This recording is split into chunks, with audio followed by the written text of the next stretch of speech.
Memasuki musim kemarau, kebutuhan air dari irigasi para petani di wilayah Kabupaten Magetan, Jawa Timur kian meningkat dan kian tinggi. Akibat kekurangan air, tak sedikit tanaman petani mati.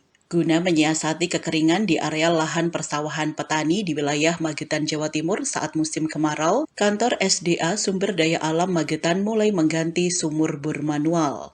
Keberadaan sumur bor manual di sebanyak 105 titik tersebar di Magetan saat musim kemarau ini digantikan sumur bor sistem aliran listrik agar memperkecil biaya operasional petani.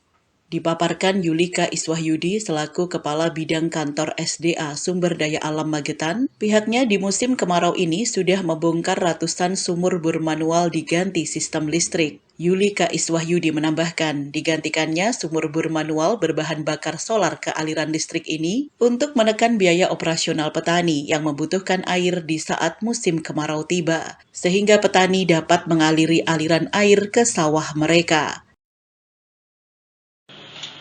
Di Kabupaten Magetan yang milik Pemkab, utamanya yang dikelola oleh kelompok melalui Dinas PU, itu ada 105 unit total sumur, sedangkan 80% sudah kita substitusi atau kita ganti dengan PLN prabayar. Jadi tahun ini sisanya yang 15% tahun ini sama tahun depan selesai untuk pergantian dari mesin ke PLN prabayar. Kalau kelebihannya apa sih Pak dibanding yang manual sebelumnya itu Pak? Dari sisi plus minusnya, kalau untuk pengoperasian sumur prabayar ini yang jelas tidak membutuhkan BBM, yang sekarang pembelian solar subsidi sangat dibatasi, dan kalau untuk sumur jelas tidak mungkin pembelian solar itu karena tidak ada barcode, tidak ada plat nomor, karena syarat pembelian solar BBM adalah mempunyai barcode dan ada plat nomor dan kendaraannya.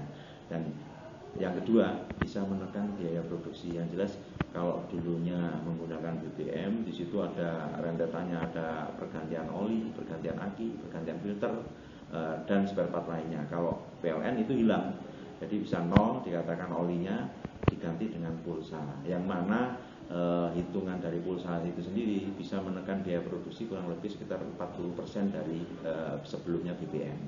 Kalau per titik itu biasanya bisa mengaliri berapa hektar? Kalau memang sumurnya besar itu bisa sampai 35 hektar, tapi rata-rata ya kita anggap 30 hektaran untuk satu titik sumurnya. Jadi di musim tanam 2 ini kita harapkan bisa optimal tanaman padi. Musim tanam 3 mungkin ada yang mungkin padi sebagian, ada yang mungkin harus pulau hijau, menyesuaikan kondisi air yang ada. Dari Magetan, Jawa Timur, Tim Liputan Pewarta mengabarkan.